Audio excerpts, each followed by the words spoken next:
So I'm here representing CIOMS Working Group 13 to present the guidance on real-world data on regulatory decision-making. Now, I will, the organizer asked me to complete the presentation in 15 minutes. So I will try to do so, and even I'll try to do so less than 15 minutes, hopefully. This is the outline of my presentation. So first, I would like to present what CIOMS is. Not everybody knows what it is. Maybe all of you know, but I will repeat anyway. And then we will go into the details of the guidance itself. So what is CIOMS? CIOMS is a Council for International Organizations of Medical Sciences.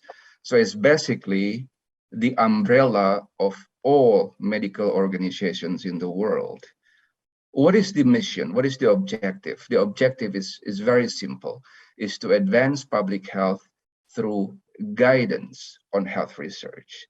So I would like to be very clear. How we contribute, CIOMS contribute here in advancing public health is in providing the guidance how to do health research. As the organizer mentioned, this is one of the oldest organizations, founded in 49, so it's more than 70 years young. And naturally, because it's founded by WHO and UNESCO, it is connected to the organization. But that's not only the organization it is connected to.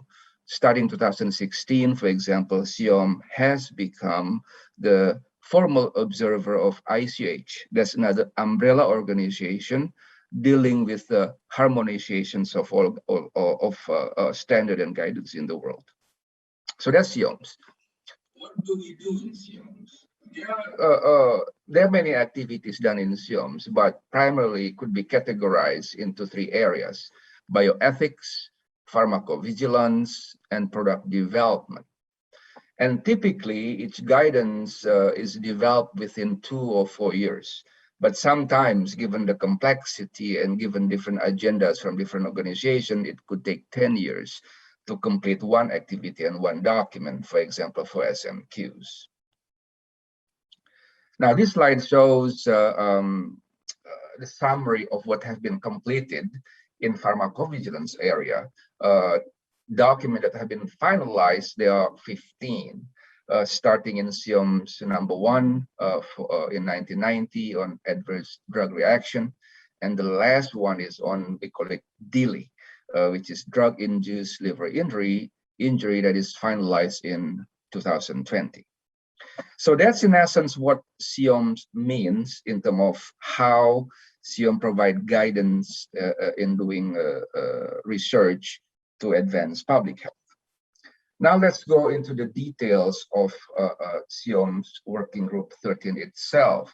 Now, obviously, because of the time limitation, I cannot go into the nitty-gritty details of everything, but I will discuss with you, present to you the key points on what is covered in CIOMS 13.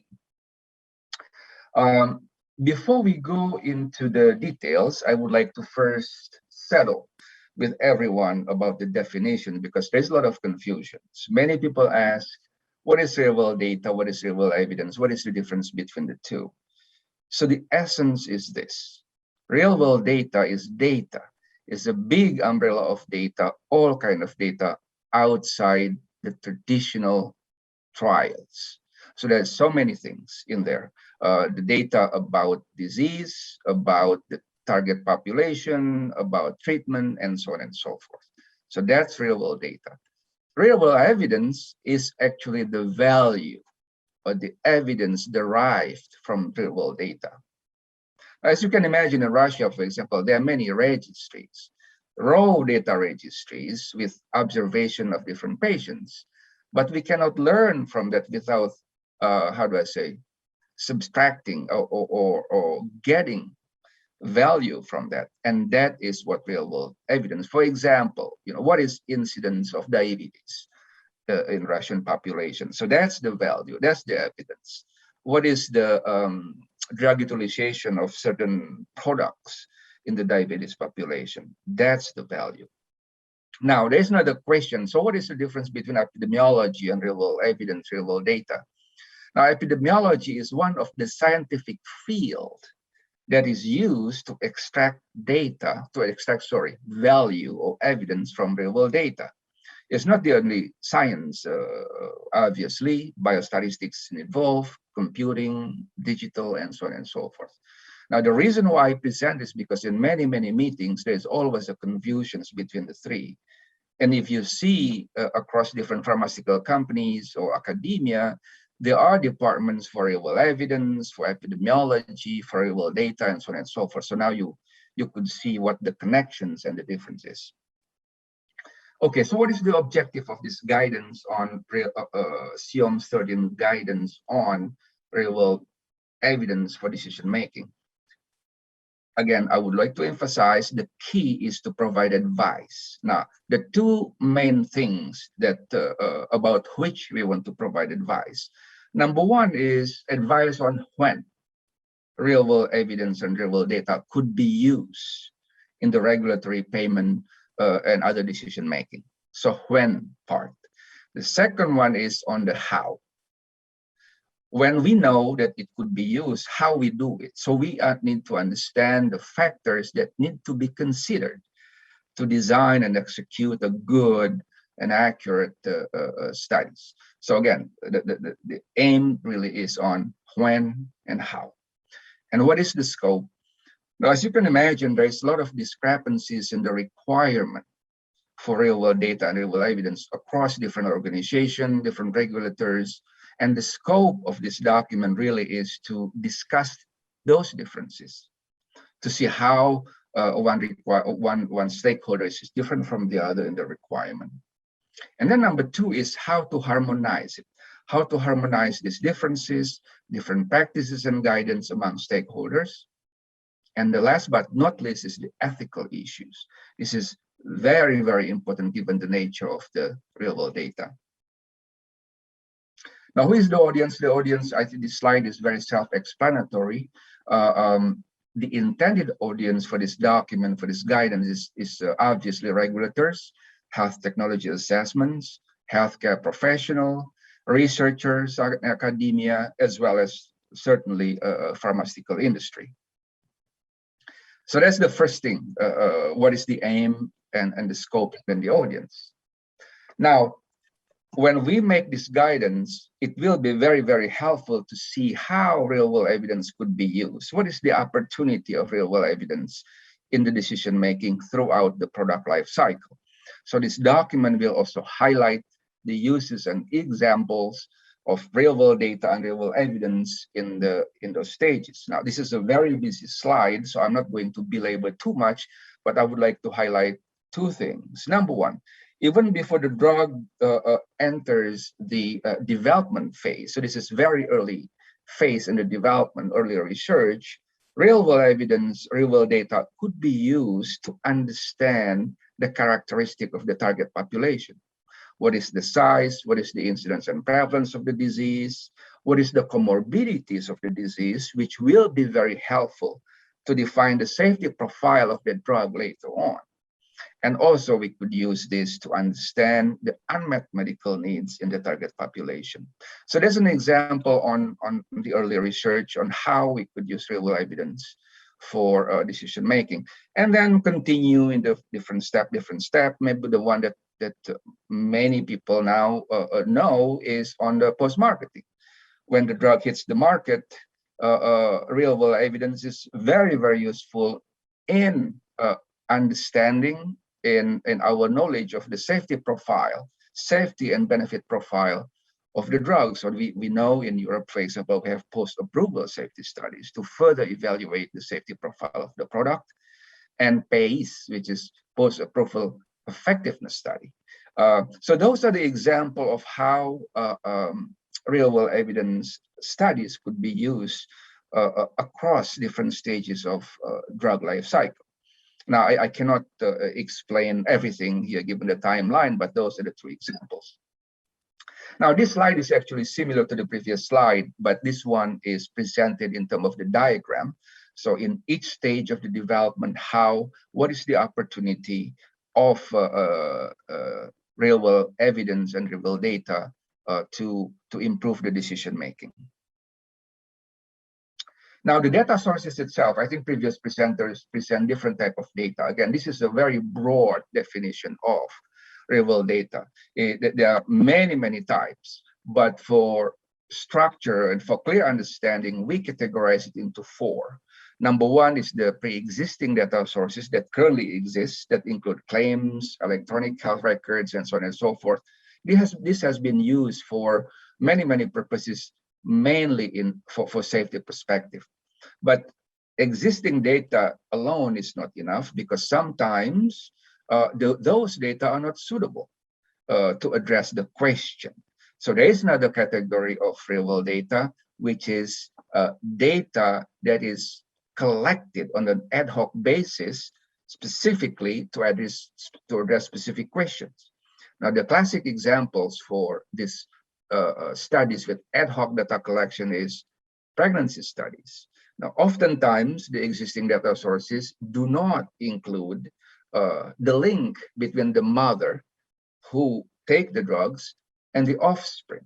So the link is missing, so they cannot be used. So that's why the pregnancy studies will need to be done on an ad hoc basis. And then there are also other traditional data sources that is cross-sectional in nature. Spontaneous reporting systems, many of you know, FDA AIRS and WHO VG-base. We have many surveys in different countries. In the US, we have National Health and Nutrition Examination Survey, for example, enhanced, that could be very, very useful for decision making. Last but not least, in the last decade, and I happen to be involved in this initiative, we have what we call it Sentinel systems. This is the system in which many different data sources are evaluated together to address a very specific, the same study questions. Now, there are many approaches for Sentinel.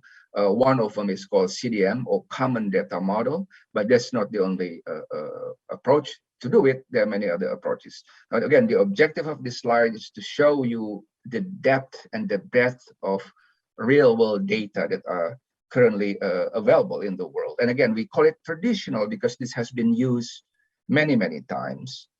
And there is another one that we call it emerging data sources. Emerging, which is new because of our digital improvement, big data, and so on and so forth. There are many. I'm not going to discuss one by one. We have biosensor wearables, social media, genomics, and so on and so forth. One thing that I would like to highlight is social media. The FDA, for example, has, how do I say, started projects on how to use social media for signal detection. Now, my company, Sanofi, I personally have been involved in the publication of 4 papers on how to use social media for signal detection. So this is the future. You know, given the advance, the rapid advance in technology, digital technology, I would imagine all of these will be very useful, especially social media. Now, we have discussed the aims, the scope, and also example of how to use it, and also data sources. Now we go, this is basically the methods itself. Again, obviously, I cannot discuss the details, but the key points, key factors that need to be considered in designing and applying the right methods for a good real-world evidence study include these 4 principles. Number one, we have to be very, very clear with the research questions. And the research question may differ across different stakeholders, depending who the stakeholder is, maybe regulators, payers, and so on and so forth. And then once we're clear, we need to understand, we need to know which database that we need to use. In previous slides, I mentioned we may be able to use existing data sources that is already there for our purpose. It could be quicker, but oftentimes they're not useful because they don't have the information that we need. Then we may need to do studies with an ad hoc data collection, or maybe the traditional data sources that we have is not sufficient. Maybe we need to include genomics, maybe we need to include social media, and so on and so forth. Now, once we clear with questions and data sources, then we come into study design and method. There are dozens and dozens of methods that could be used. So again, you know, this is the document will summarize the existing designs, the traditional and advanced, and also the methods. So once it's completed, and of course the statistical analysis. Now, bias is very important. This one is this is a very complex issue. I'm not going again to belabor on the differences, but everybody knows confounding bias that could be handled in the design and also in the analysis. Information bias is somehow a little bit more difficult to deal with, including measurement error and misclassification. Selection bias, there are many papers on immortal time bias, censoring healthy users, and so on and so forth. And another one that is also important to understand is the target validity. Oftentimes, the study population may not represent the target population that we want to understand. So these are the key points that need to be considered in deciding the design and the method. Now, this is the last topic that will be discussed and explained and then described in the document, in the guidance. This is maybe the most, how do I say, sensitive and complex, in my opinion. It is about the how do I say, the ethics on using people data without consent. Now, and without consent here, you know, oftentimes people, for example, myself, when my insurance asks me whether or not it's okay for them to use my data, as long as it's anonymized, I usually say okay, with an understanding that it will be anonymized, it will be confidential. The question is that the right thing to do? How confidential it is? So personal privacy is really key. And what is the ethics of using real world data? This is about people and sharing the results with the public. How about fairness, justice, and equity in terms of people rights in allowing people to use their personal data? Now things become more complicated because on one hand, privacy is key, and different countries have different rule and legal how do I say, regulations about privacy. But at the same time, understanding people data could also mean advancement in public health, could mean the cure of different diseases. How to strike a balance, you know, between that privacy and cures for all. What is the practical issues, you know, dealing with ethics? Now, COVID is a very good example that, you know, how we strike a balance between personal data and understanding the disease itself to further, how do I say, to expedite the eradication of the disease. So this is the key issues in ethics that will be discussed and described in the document. Now, ethics is very much connected to governance. We need to have a good governance on who owns the data, who does what, how you know, we distribute the results. So the role and responsibilities dealing with real world data is very important, and there is discrepancies in different organizations, and we will discuss that in these documents as well. We understand that the regulatory agencies may or may not have the right structures, how to deal with ethics and the decision making and how to use this. So this is something that we will try to address. And then how do we make a decision moving forward with the real evidence? This is also another topic that is not easy to discuss. And very much related to ethics and governance is transparency. So we will discuss that. You know, we need to know how we register the protocol and the result, and we have NCEP, we have clinical trials, for example. How transparent transparency is key about what we're doing and about the result. How about the communications? How about the audit? You know, in COVID, for example, after auditing, we realized, for example, that one study is not done correctly, and that study will have to be retracted from the publication. So all of these ethic and governance is I should say, a very complicated topic, at least for me, as an expert, and we will try to discuss it as well. That's my last slide. And again, I would like to acknowledge my colleague in CIOMS 13 for their hard work and collaborations. And I'm here presenting on their behalf. So I think I don't violate my timing too much. I will stop there and will return to the moderator.